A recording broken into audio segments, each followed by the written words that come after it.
Saya mengucapkan syukur terima kasih atas karunia Tuhan yang Maha Esa. Dwi Guru Agung yang welas asih, budi jasa besarnya secun semu, dapat perlindungan dari ketiga Maha Guru Agung yang berada di Nirwana, atas didikan dari sesepuh dan bimbingan dari guru penerang. Hari ini saya ada kesempatan untuk belajar bersama-sama. Salam sejahtera semua umat dalam keadaan sehat-sehat selalu. Marilah kita bersama-sama belajar Lun I. Lun I adalah wejangan dari Nabi Konfusius. Nabi Konfusius adalah seorang nabi yang welas asih dan bijaksana. Nabi Konfusius ingin murid-muridnya menjadi seorang budiman. Lun I bab 3 Pai Pien lembaran ke-7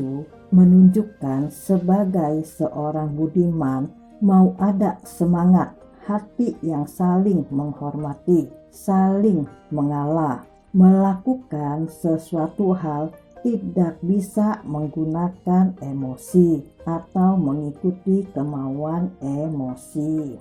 子曰：君子无所争，必也射乎！以让而胜，侠而隐，其真也君子。子曰：君子无所争，必也射乎！以让而胜，侠而隐，其真也君子。子曰：君子无所争，必也射乎！以让而胜，侠而隐，其真也君子。子曰：君子无所争，必也射乎！以让而胜，侠而隐，其真也君子。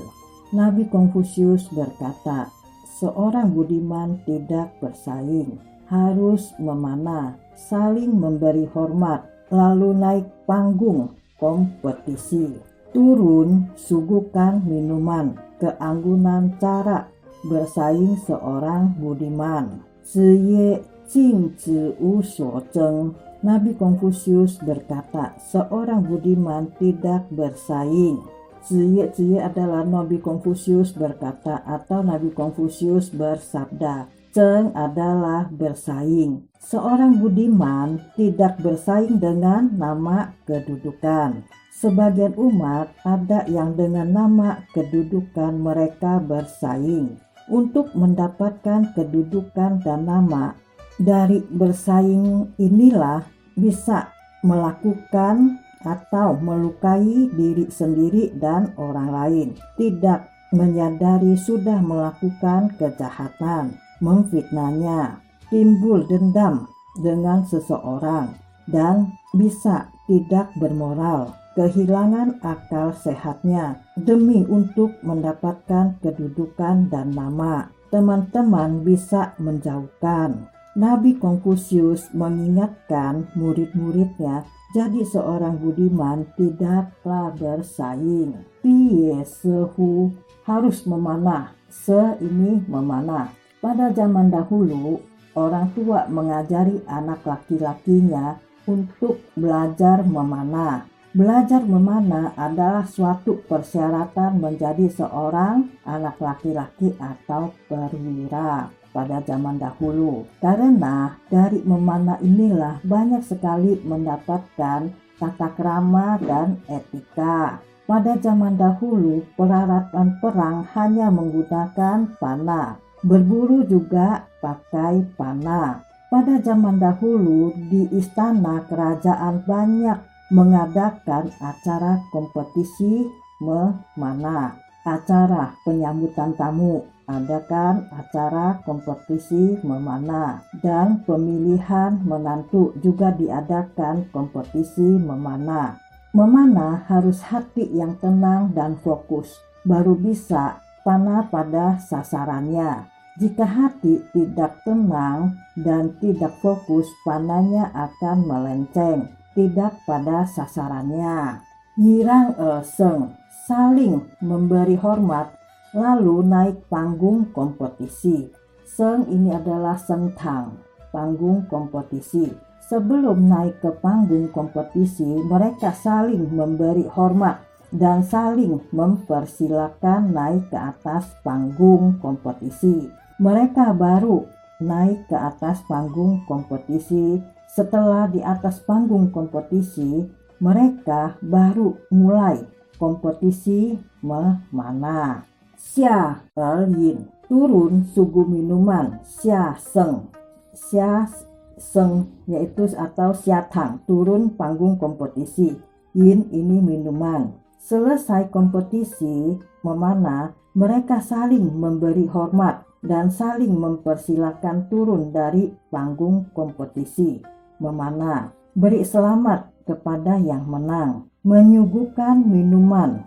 Yang menang dengan kerendahan hatinya menyuguhkan minuman untuk yang tidak menang dan memberi semangat kepada yang tidak menang. Contohnya, hari ini kamu lagi banyak pikiran, jadi tidak menang. Ini hari kamu lagi sedang tidak enak badan atau kamu tidak fokus. Jadi ini hari kamu kompetisinya tidak menang, lain kali kamu pasti akan menang. Beri semangat kepada yang tidak menang. Seorang budiman memberi semangat kepada yang tidak menang. Qizhen ye jingzi, keanggunan cara bersaing seorang budiman.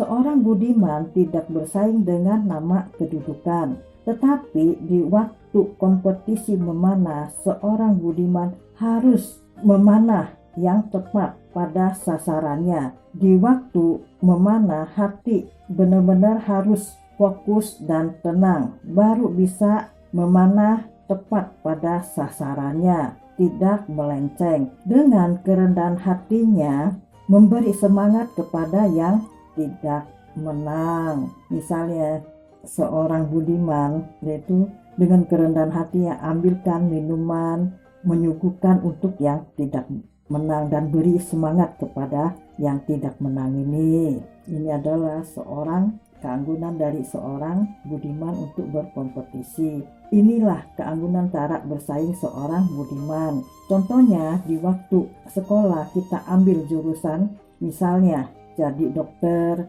insinyur, profesor, atau desain atau food tech.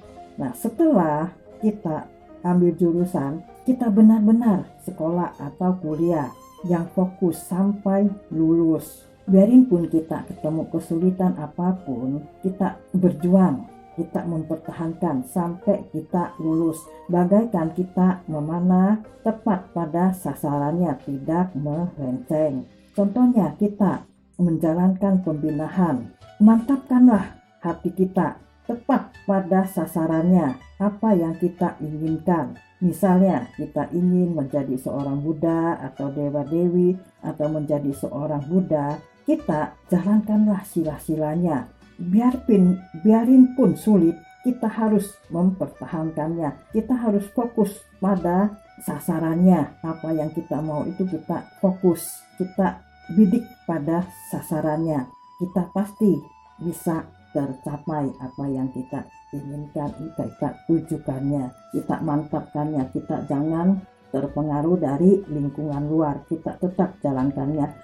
Pada suatu saat pasti kita akan tercapai. Dari saya cukup sekian dahulu. Kalau ada kata-kata yang tidak berkenan di hati, saya mohon maaf sebesar-besarnya. Apa yang diinginkan semuanya bisa tercapai. Semua umat dapat perlindungan. Kita bersama-sama berdoa, semua bencana dijauhkan. Seluruh dunia bisa damai, aman, tenteram, dan sejahtera. Semua umat bisa banyak makan sayur-sayuran dan buah-buahan. Terima kasih semuanya. Salam sehat semuanya.